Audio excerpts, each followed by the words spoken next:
I wouldn't say almost always that it's a miscommunication, but I would say that it's certainly a large percentage of the time miscommunication and expectations not properly being set or communicated up front, right? If expectations are properly set up front, if they're properly communicated up front, that goes a long way. Hey, everybody, and welcome back to another episode of Behind the Franchise. As always, I'm your host, Paul Ehlinger. Today, we've got our very first lawyer on the show, Ari Stern. Thank you for joining us. I'm very grateful to be here. Thanks for having me. Absolutely. And for those who may or may not know you, who the heck are you and how'd you get to where you are today? Well, I am a franchise lawyer. I focus on dispute resolution. I represent both franchisors and franchisees in a myriad of different matters. I grew up as a generalist. I dealt primarily with hot commercial disputes, also hot employment disputes, and basically I found my way into franchise, and here I am. So I love what I do. I enjoy representing the clients, both in litigation and arbitration, also clearly in mediation and direct negotiation. It's good stuff. Yeah, I'm curious. What was the pushing point? Because I think a lot of people have similar stories with franchising where they just kind of end up in it one day. What was that for you? Was it just somebody wasn't specializing this in the firm, and so you're like, "Hey, we've got an opportunity here," or how did you end up there? Yeah, so I grew up at a large international firm where basically I would parachute in and parachute out of different cases. And basically what I found was that I was the jack of all trades, but the master of none. I wasn't, the be all, end all, go to in X or Y or Z. And I really wanted that. I really wanted to be known as being that go-to attorney in a particular area. And the way in which I was developing, I didn't see that happening at the firm that I was at. Ultimately, I left that firm. I went in-house for a bit, seeking to reposition myself within the field, fully intending to go back into private practice, but again, being focused in on a particular discipline. I had actually thought that discipline would be family law. That I would be a matrimonial attorney, and that I would represent the executives who are being represented by the large law firms in different cases, and I would deal with their matrimonial disputes. And I ended up applying for a job at a family law boutique, and I got called in, and I sat down, and the very first thing that was said to me was, "We're not going to hire you for this position." Okay, good to know, I guess, up front. Right, exactly, right? So I'm like, okay, so why am I here? And they basically said, well, have you ever thought about franchise law? And I'm like, franchise law? I'm like, I didn't even know there was a thing. I just figured franchisor, franchisee, and you had some sort of corporate issue, you go to a corporate attorney. And that if there was a dispute, you would go to a commercial litigator. And I was told, well, you could, right? That's true, but there actually is this niche area of the law that's franchise. And we have a partner who basically grew up as a matrimonial attorney, decided one day he didn't want to do that anymore, and started building a franchise practice. And he's looking to hire, and he saw your resume, and he thought you actually could be a good fit. So why don't you go home, do a little bit of research, and if you want to throw your hat into the ring, go ahead. I left confused, but I went home, I did my research. I'm like, yeah, this actually could be a great discipline for me. I threw my hat into the ring, and a couple of conversations later, I got the gig. And here we are years later. I love that. I would imagine a non-zero amount of family issues come into franchise law to some extent at some point. Yeah. Well, it's interesting. Franchise, in particular on the franchisee side, there can be a lot of stress associated with the franchise relationship, and then clearly by extension on the relationship of, for example, a husband and wife team. Right. There are any number of situations that I have dealt with where I'm working with a couple who invested in a franchise, and it's very clearly evident how what has transpired with the franchise relationship, how that has impacted their marital relationship. Yeah. I'm reminded of one situation where we were in arbitration. I was representing the franchisee side. Again, it was a husband and wife team, and things were going great for us. I mean, we were winning the discovery wars, and we were really advancing the ball. And all of a sudden, one day I got a call saying, "Hey, we got to settle immediately." And I'm like, "Okay, why? Why?" And I was told, this is really weighing on us. We're going to go get a divorce. Okay. So, we resolved the matter pretty quickly. But it is to say that what took place with the franchisor and the franchise relationship certainly had an impact on the marital relationship in question. No, that makes a ton of sense. Yeah. And bridging off of that, so I think for the episode today, we're really going to kind of dive into two issues. One AI, excuse me. The other one, dispute resolution, kind of your specialty. So maybe kicking down the topic of AI. I think it's obviously the buzzword. It's the hot topic du jour. And there are a lot of legal ramifications with it, data privacy issues that can come out of it. I'm curious from your end, how has AI been challenging, some of the legal issues within franchising, or what have you come across as you've kind of seen that erupt in the last few years? Well, let me take a step back and focus on AI within the law more generally.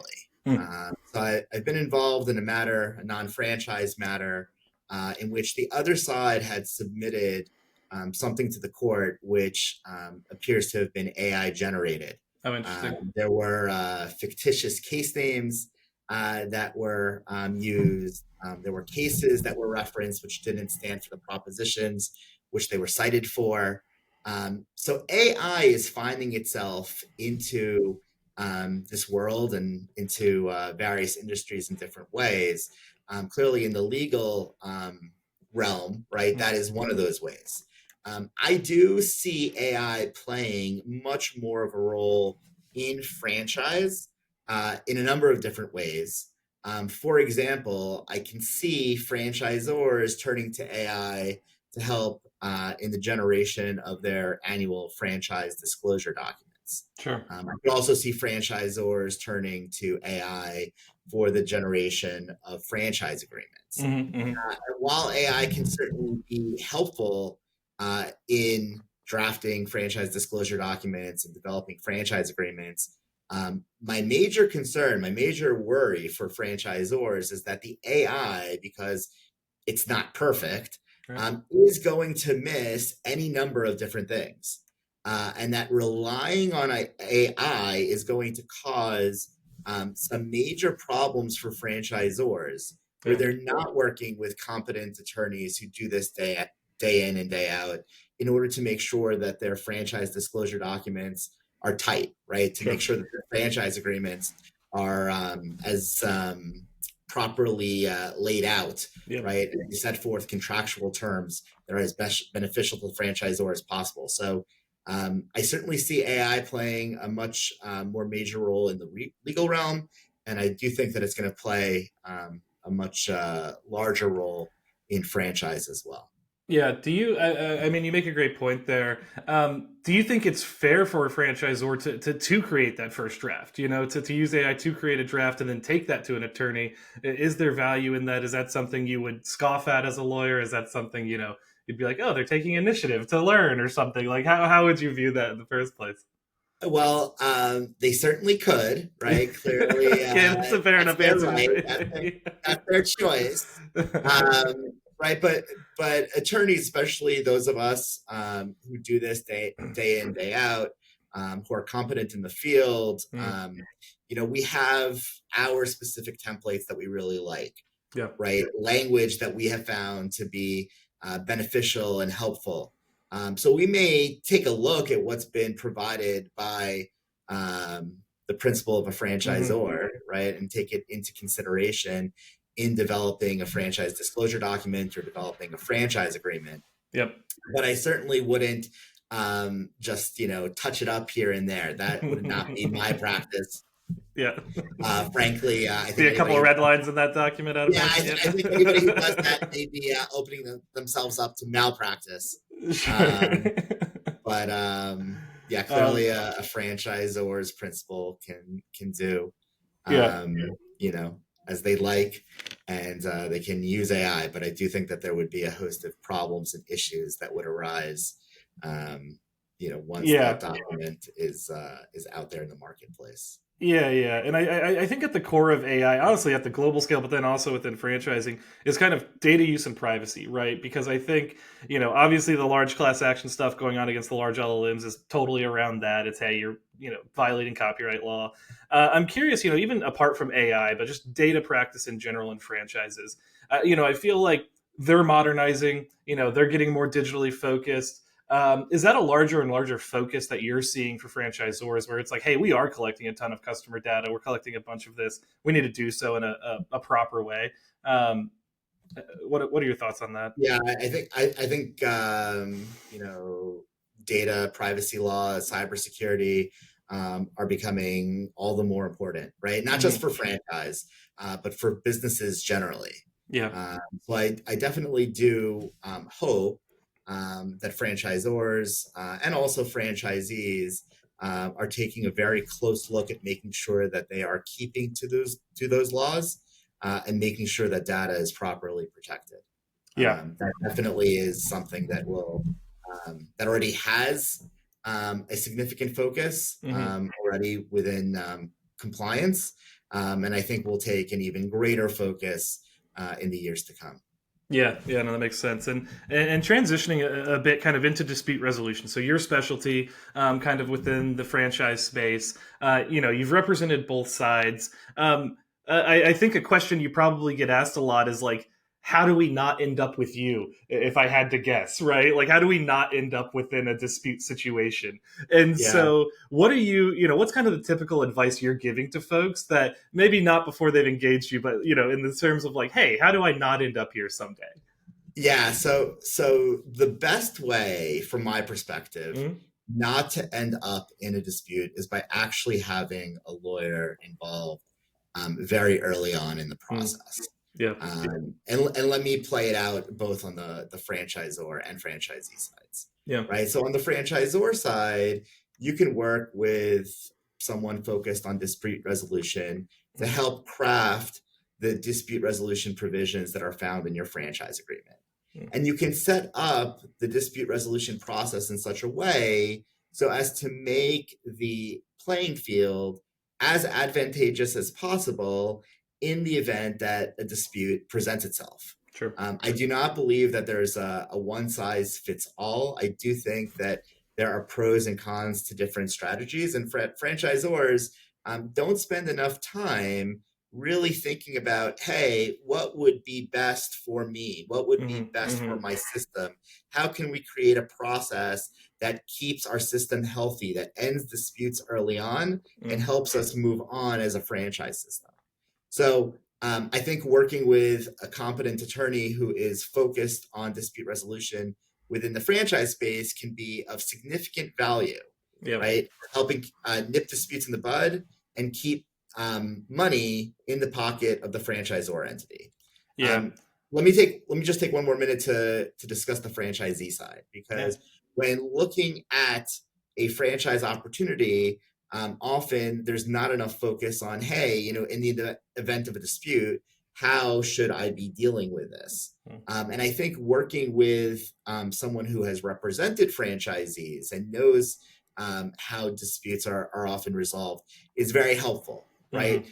To hope for the best, plan for the worst, and to take certain steps in between so as to mitigate the risk of there being disputes later on.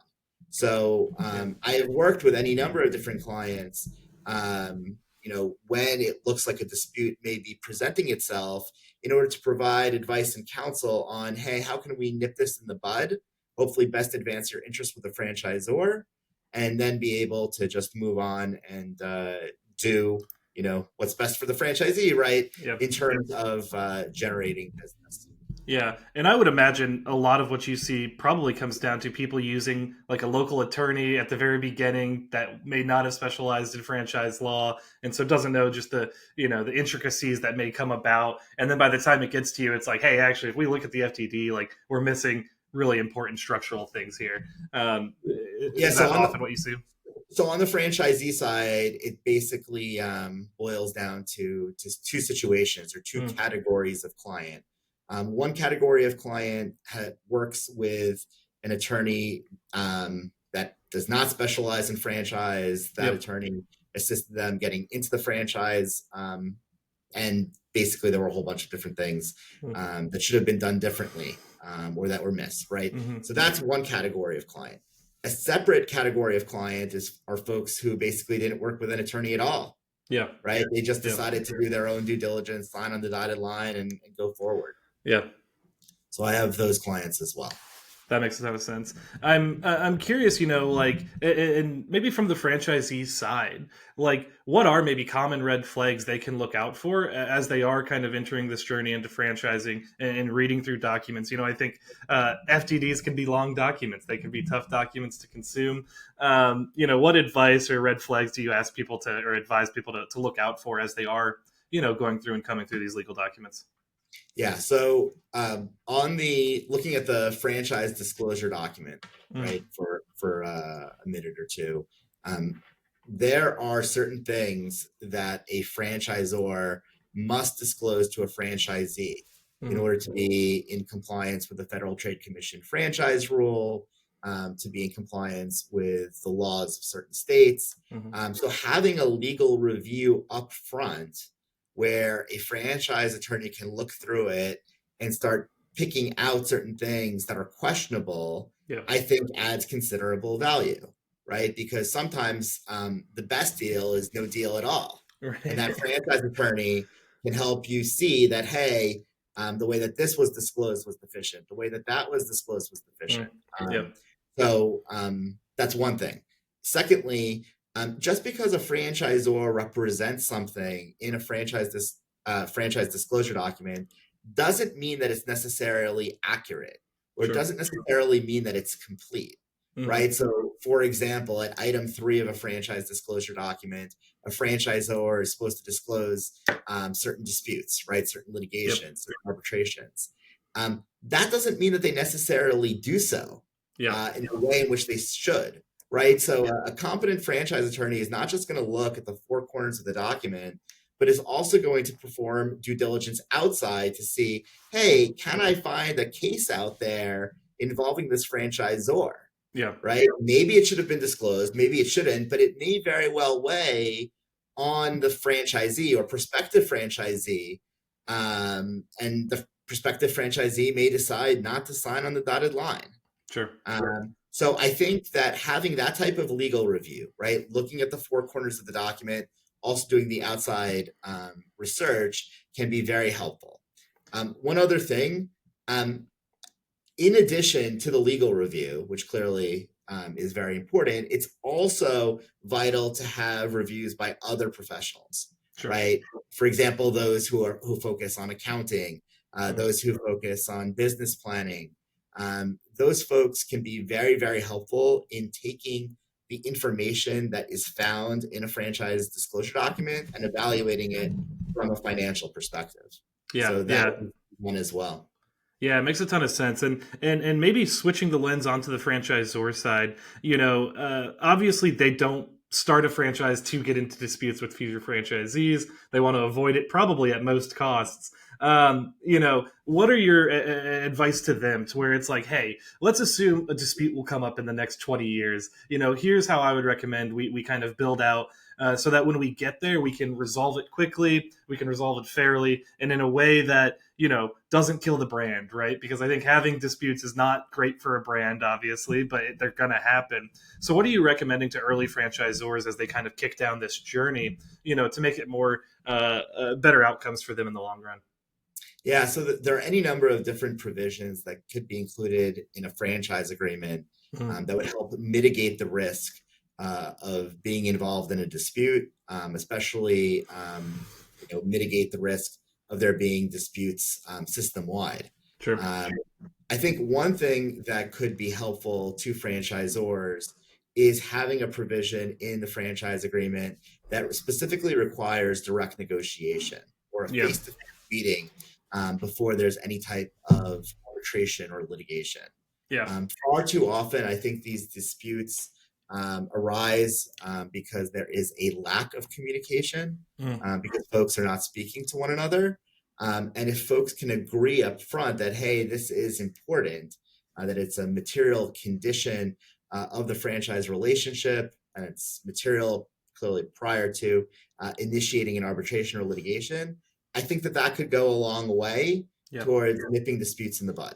Yeah. Separate and apart from that, right, if a face-to-face meeting does not do the trick, another provision that can be included is a mediation provision, right? Requiring parties to mediate a dispute prior to the initiation of a litigation or arbitration, right? And there you're working with someone who is hopefully a trained mediator who's able to facilitate negotiation and discussion between the sides, right? They themselves, the folks, may not have been able to reach resolution of their dispute just by speaking with one another, but hopefully by having this neutral engage in shuttle diplomacy between them, hopefully in that way, the dispute can be resolved.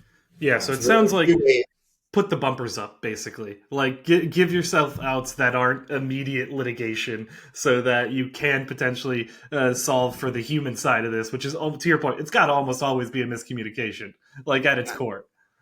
You know, I wouldn't say almost always that it's a miscommunication, but I would say that it's certainly a large percentage of the time a miscommunication and expectations not properly being set or communicated up front, right?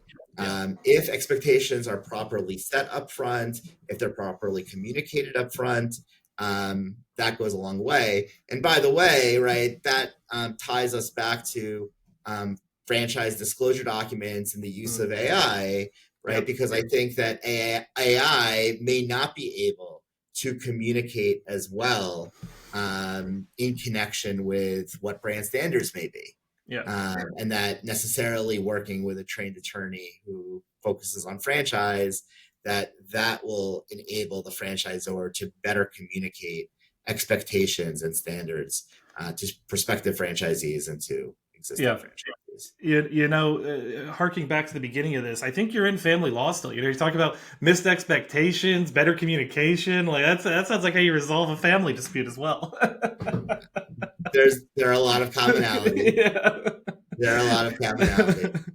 I love that, and I'm curious. You know, the post dispute phase, right? So, like, okay, we've gotten into our dispute. Maybe this is the brand's first dispute they've had with a franchisee.